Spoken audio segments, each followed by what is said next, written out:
I perform in an after-school drama class. Once school has ended, I make my way down to the large performing arts shed located down the road and attend my acting classes. At the time this happened, I was attending rehearsals for a performance based around the classic play, The Rocky Horror Picture Show. One night when rehearsals went a little later than planned, we finished up around 7:30. I lived about a 15-minute walk from the Performing Arts Centre, so usually just walked home afterwards instead of catching a bus.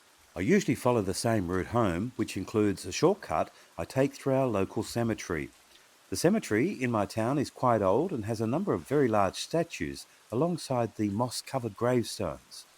I don't scare easily and really wouldn't think twice about walking through a cemetery, so even though it was dark outside, I still followed my usual path home. I had reached the cemetery gates and stepped inside.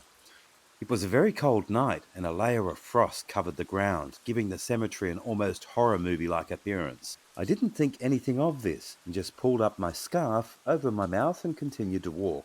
Something felt very off. I couldn't help but feel like I wasn't alone.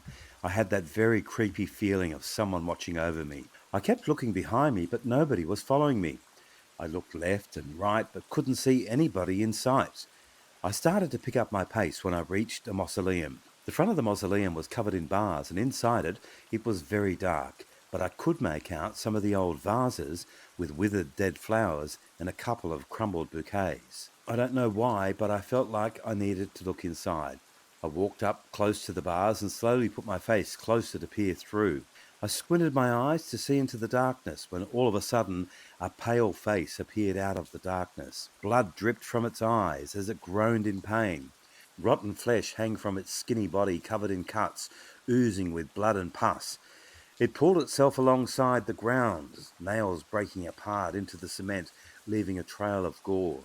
Its eyes dangled from its skull, swinging with every movement it made. I was frozen in place. I could barely breathe. It spoke to me. "I will find you," it said.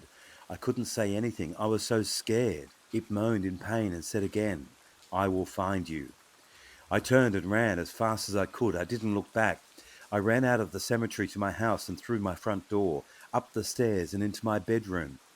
Jumped straight into the bed and pulled the blanket over my face. I lay like that for about 20 minutes, thinking over and over what happened. What was that? And what did it mean by it would find me? It didn't matter either way. I was home and safe, in my bed and under the blanket. I was probably just seeing things in the dark, my imagination playing tricks with me. Then all of a sudden I heard it, a long, deep groan, and then, "I found you." It was coming from under my bed. I looked to the side of the bed to see blood flowing in pools from under the mattress. I jumped straight out of bed and ran for the door. It grabbed my foot, dragging its nails into my skin, tearing into my flesh. It started to claw at my leg, pulling away skin as I screamed in pain, clawing its way up my leg, moving further up towards my face. I kicked my foot into its face, removing a piece of rotting flesh from the side of its face.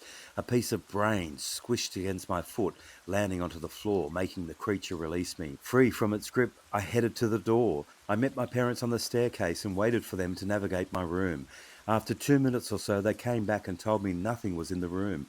I couldn't believe it. I was so shaken and scared.